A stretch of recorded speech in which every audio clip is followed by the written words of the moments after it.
Got it. This transmission is coming to you. This transmission is coming to you. You've got it.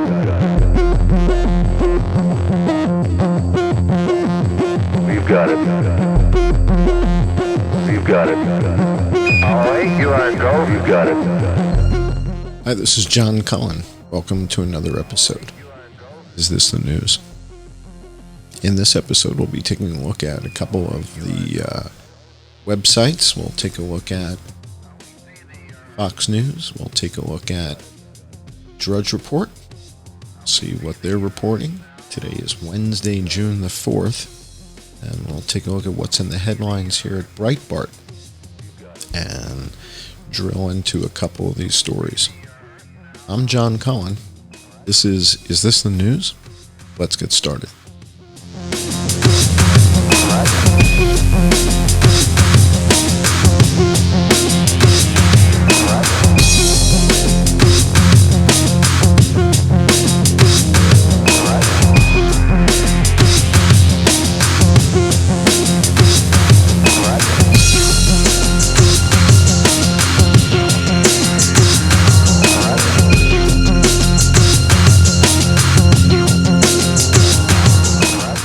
So let's take a look at what's in the headlines today, June the 4th, 2025.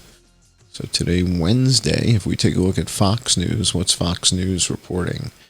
That Karine Jean-Pierre has left the Democratic Party and is writing a book about being in the Biden White House. And so she's going to follow her own compass, so that's exciting. President Trump has said that he had an hour-long phone call with Vladimir Putin about the Ukraine strike. Let's take a look at this. Putin tells Trump Russia will respond to Ukrainian attack on warplanes. Trump says Putin phone call was good, though won't lead to immediate peace between Russia and Ukraine. So for those of you who have been following the story, Ukraine struck Russia and appears to have destroyed a number of their bombers. And then a bridge from Russia to Crimea was also destroyed. Let's take a listen to this report from Fox News. Looks like they've got Condoleezza Rice here. Let's listen to this. Ukraine with another offensive attack on Russia, this time damaging a key bridge linking Russia to Crimea, the only bridge with massive underwater explosives. This coming after Sunday's massive drone attack against Russian warplanes, which was 117 drones that were hidden, and a second round of peace talks ending with no major breakthrough. In fact, it lasted about an hour, where essentially Vladimir Putin says, why don't you just surrender? Joining us now is the former Secretary of State, National Security Advisor, Condoleezza Rice. Great to see you, Madam Secretary. Thanks so much for putting us on your hit list. It's a pleasure. Your thoughts about what Ukraine has done over the last 4 days? Well, it's extraordinary. I read the word audacious. I think that's exactly right. But it shows a couple of things. First, the changing nature of warfare, that you can do this with relatively... Yeah, so this is scary to me. I think this is something that I feel... I think I feel the same way that Tucker Carlson does, which is we're kind of like on the verge of nuclear war here, and Ukraine is using our weapons. So when they tell you that Ukraine attacked Russia with Ukrainian drones, I mean, don't kid yourselves. I mean, those drones are being manufactured in, St. Louis, San Diego, Arizona, right? This is General Dynamics, Raytheon, Lockheed Martin, right? Texas. This is made in America stuff. This is what we do. You want to know about made in America? If it kills people, yeah, we make it. That's what we're good at. So this attack, I mean, the conversation I'm sure that Putin had with Trump is, Your predecessor enabled this, right? So America enabled this to happen by giving Ukraine all of these drones. And now you just escalated the war. And so again, Trump is inheriting some really sticky situations, right? I mean, if that was the conversation, what's he supposed to say to Putin? Putin says to him, Ukraine just attacked us with a whole slew of Reapers and, you know, all that General Dynamic stuff. They would not have been able to do that if your predecessor didn't arm them with all these things. So this is a pretty hot development. I mean, this is I think about as bad as it gets. So then we move on to this next story. Speaker Johnson says Elon Musk is flat wrong, criticizing the big, beautiful bill. I think he's flat wrong. I think he's way off on this, and I've told him as much, Johnson said. So it seems that there's Tonight, we are hearing more criticism of President Trump's so-called big, beautiful bill by a man who's been one of his biggest supporters. That is former Doge chief Elon Musk. He's got some harsh words for the bill. And senior congressional correspondent Chad Pergram is on Capitol Hill with the reaction tonight. The president's top allies torching the big, beautiful bill. Elon Musk calling it, quote, outrageous and a disgusting abomination, shaming those who voted yes, writing, you know you did wrong. Top Republicans exasperated with Musk. So again, if we're bankrupt, it seems like any spending is ridiculous here. So we're just spending and spending. We'll go back to the headlines. I think one of the headlines is that Trump is requesting unlimited debt, like no debt ceiling at all, and basically run the country on a debt-based economy, which is effectively what we've been doing. So let's see what other top stories are there. I mean, when the lead story from Fox is that Karine Jean-Pierre is leaving the Democratic Party, it seems like a slow day for the news. And the fact that President Trump's conversation with Putin about an attack on Russian soil on their bombers, that's not the headline story. So that's interesting. Let's jump over to Drudge Report, see what we've got here. Palantir. So again, Drudge Report has become pretty anti-Trump, it appears. A lot of the headline stories are very, in his face. Don's database of citizens raises alarm. Thiel building new deep state, the story that revealed it all. Officers ordered to arrest more people, even without warrants. Why would you need a warrant to arrest somebody who's here illegally? I don't know that there's any other countries that do it the way that the United States does it. I mean, I can tell you, you can't walk around Thailand without a passport. You can't do that. You've got to have a passport and a visa. It's the first thing the police ask to see if you're not Thai. And they don't consider that racist. Right? So if you're not like obviously Thai in Thailand, they want to see your passport. I guess the problem is what does an obvious American look like? Well, I don't know. Right? So we created that. Trump calls for unlimited debt. So here you go. Trump calls for unlimited debt, and this is being reported by The Hill by Alex Gangitano. And Alex published this story today, June the 4th of 2025 at 2:18 Eastern Time. So just about half an hour ago from when I'm recording this. President Trump on Wednesday doubled down on calls to scrap the nation's debt ceiling, pressing for bipartisan action to abolish it and finding common ground with Democratic Senator Elizabeth Warren. I'm pleased to announce that after all these years, I agree with Senator Elizabeth Warren on something. So he didn't call her Pocahontas. So when they agree, he calls her Senator Elizabeth Warren. The debt limit should be entirely scrapped to prevent an economic catastrophe. Interesting, he's using this word catastrophe. It's the same word that Catherine Austin Fitts used in her discussion with Tucker Carlson. It's too devastating to be put in the hands of political people that may want to use it, despite the horrendous effect it would have on our country and indirectly even the world. As to Senator Warren's second statement on the $4 trillion, I like that also, but it would have to be done over a period of time. So it appears that he's looking to lift the debt ceiling entirely and just eliminate it. Or that's certainly what it appears from that post. Musk nukes a new post, bankrupting America, grievances grow. I tend to agree with Elon Musk. I think we're spending too much money. It's nuts. And kind of kicking the can. All right, so we've got the same story here on the left-hand side. Average 401k balances fell 3% since Trump's inauguration. So again, you're going to see a lot of anti-Trump stuff here. New jobs slowest in 2 years. Former Biden press secretary leaves the Democratic Party. Kamala Harris keeps ghosting the California governor race. Marjorie Taylor Greene is angry at a bill she did vote for but did not read. Stephen Miller in damage control. Officials delayed the farm trade report over the debt forecast. I'm not so sure about that one. All of a sudden we got a story that smells. Let's see what we got. Trump officials delayed the farm trade report.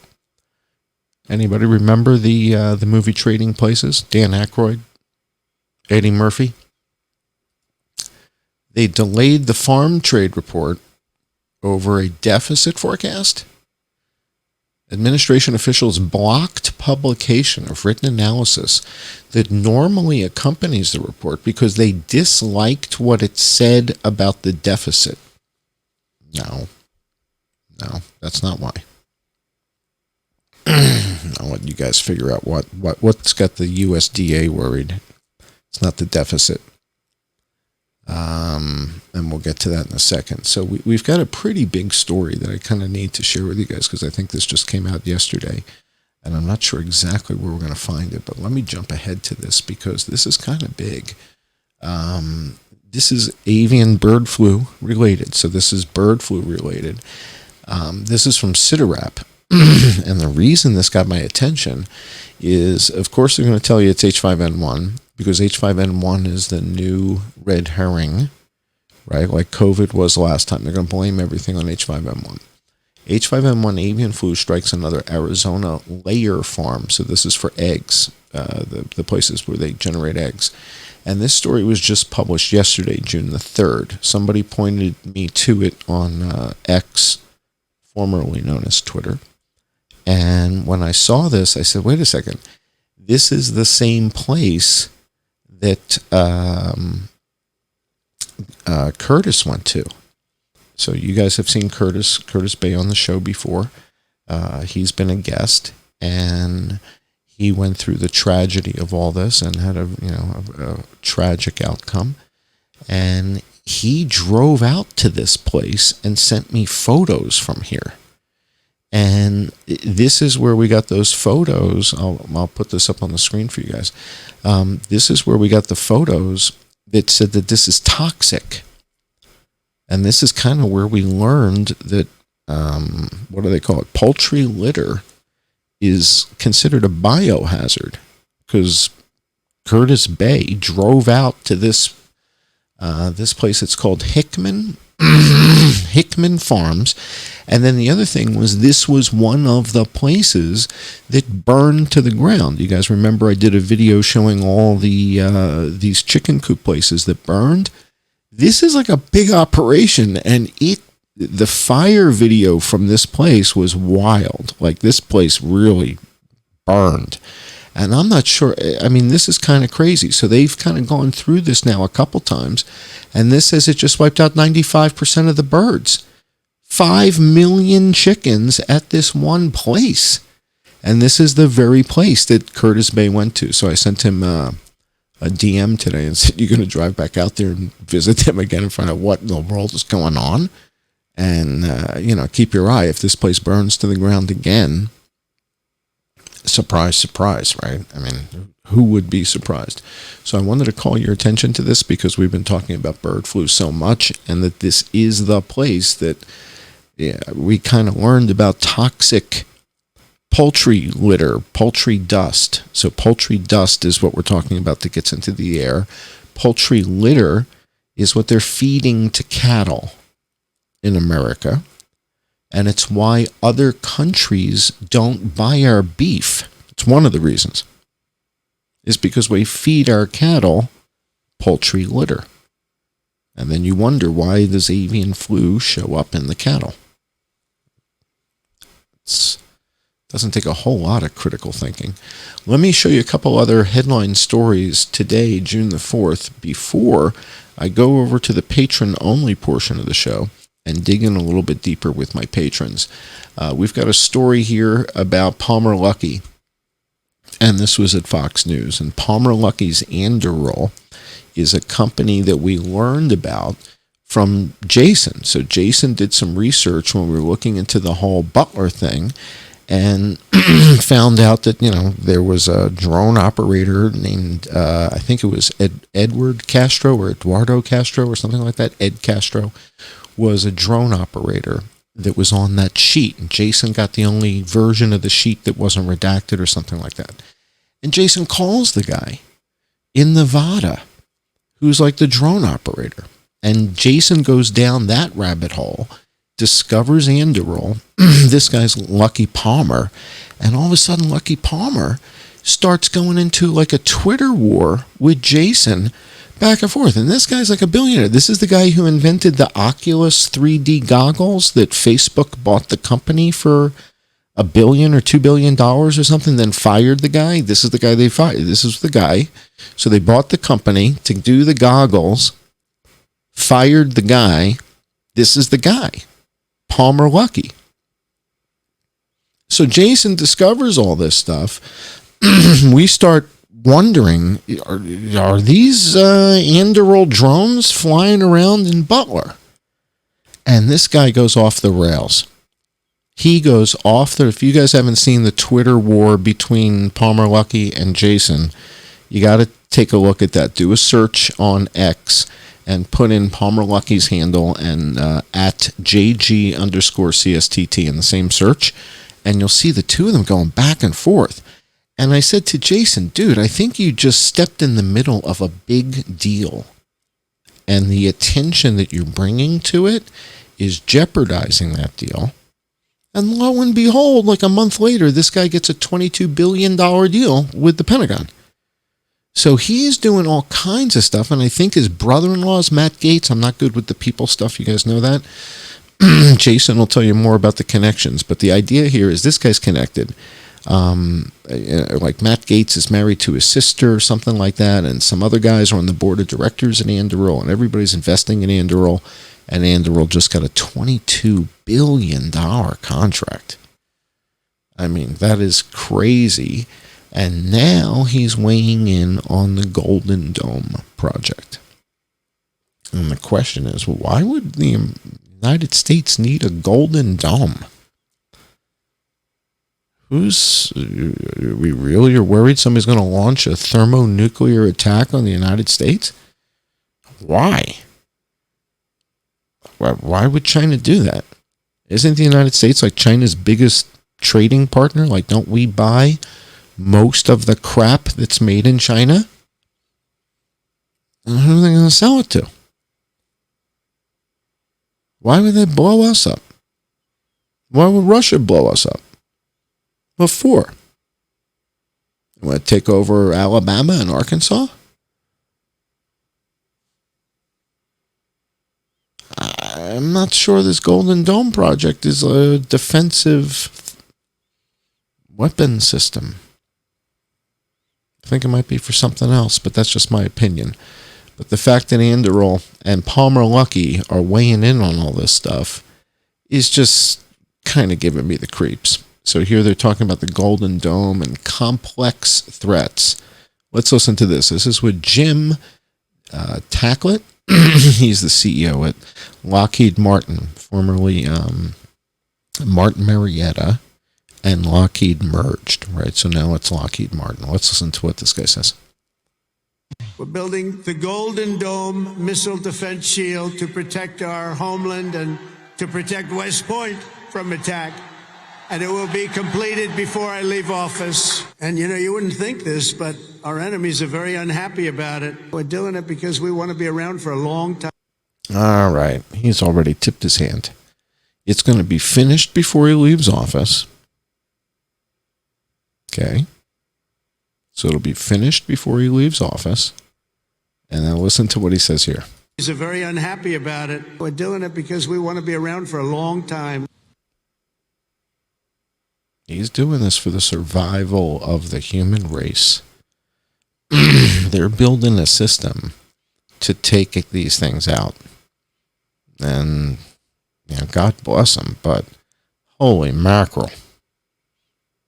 So they're going to try and shoot something down traveling 25,000 miles an hour. You know how they prepared people for this?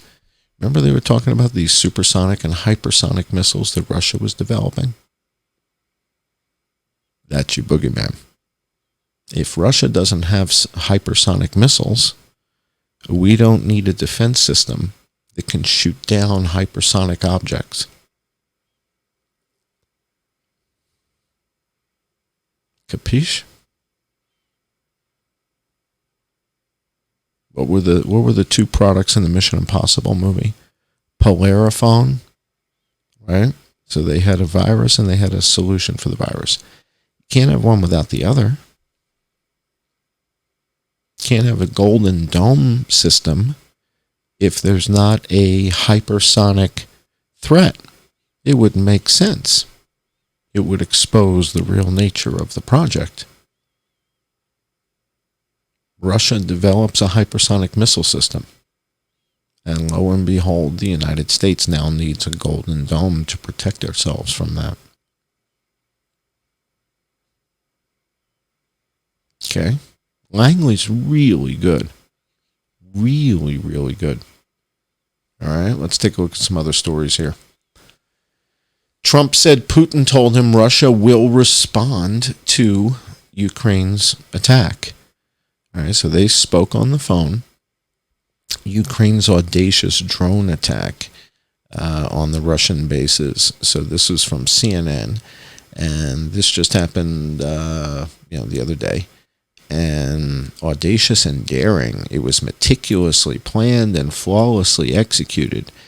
It just sounds like we're too involved in this. I'm having a hard time believing, this was an entirely Ukraine-based operation with Ukraine-based equipment and Ukraine-based weapons, and we had nothing to do with it. And I'm pretty sure that was the conversation between Putin and Trump. Get your guys out of there. Stop stirring up trouble. Stop shipping these guys weapon systems. It's your equipment that's blowing up 41 aircraft. Long-range aviation stuff, right? And this is a sophisticated attack. Deep inside Russia. Right? And how would you do this? Decoy painted on the tarmac. Look at that. That's cool. How would you accomplish that if you didn't have the sophisticated weaponry? These are drones said to be used. These are tiny little things. They look like little DJI things. That's not what they're using to do this. There you go. Drones hidden in cavities of wood sheds.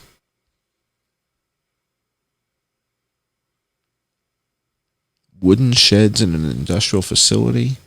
And I guess inside there they got a bunch of drones. Here's some drones. More drones.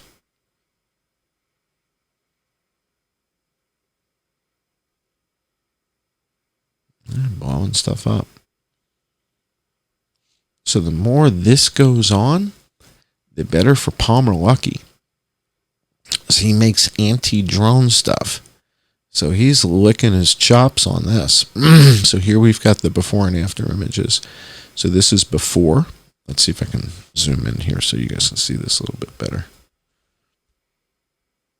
All right, so we've got the before on one side and the after on the other.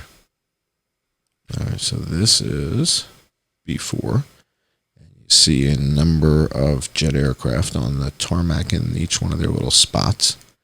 And then we go over this way, and looks like a couple of them got hit. I still see a couple of them out there. I mean, they're not all hit. But 3 Tu-22s. It says illustrates damage to 3 Tu-22 strategic bombers at Russia's Belia Air Base. So 3 of them were damaged. Looks like the right-hand side of the screen. There we go. Yeah, 1, 2. And where's the other one?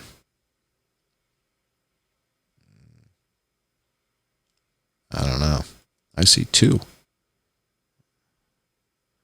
I see 2 damaged. I don't know about 3. Were they coming up with 3? I see 2.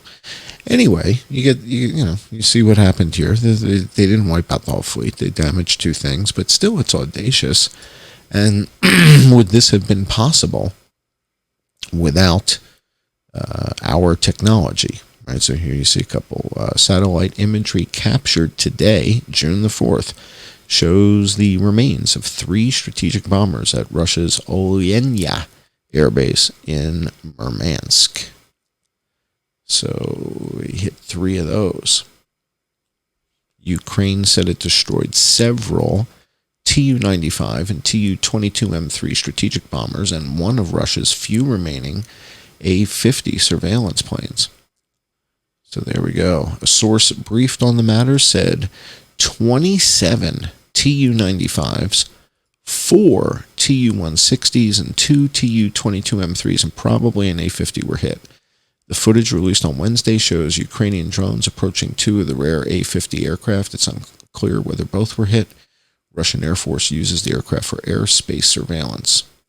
So, pretty wild. I mean, and again, it seems like Condoleezza Rice is all excited about this, and I'm thinking they're using our equipment. I mean, we are on the brink of nuclear war here. I don't quite understand how giddy some of these people are about this type of stuff. All right, I want to get into this story. What are rare earth minerals? And why do they matter? Why are they central? CNN calls it Trump's trade war. I don't love that headline. But we know that these rare earth minerals are important, and it seems that it's playing a role in this whole thing with Greenland and whether or not we want to acquire Greenland. And so the story about, well, why do they matter? Who cares about rare earth minerals? What are they for? I want to take a look at that. Also, we've got a story here from CNN.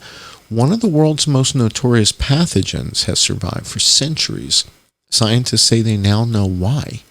And this is a story from Mindy Weisberger at CNN, and this came out yesterday, June 3rd. And I thought this would be interesting to take a look at. So we're going to take a look at this story.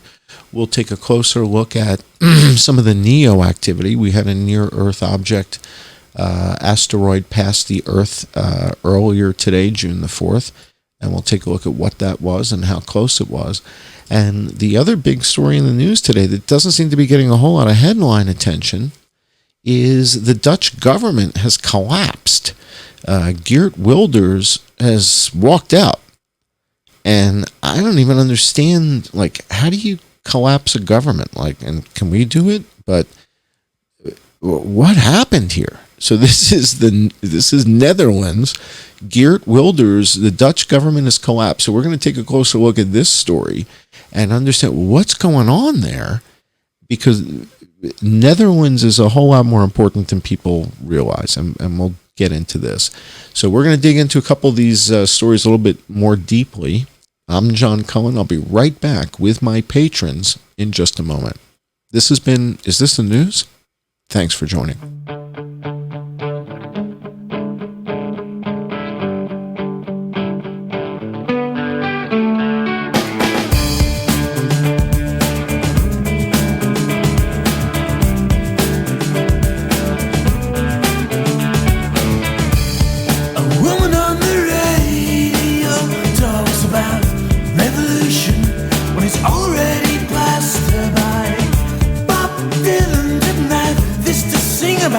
know it feels good to be alive.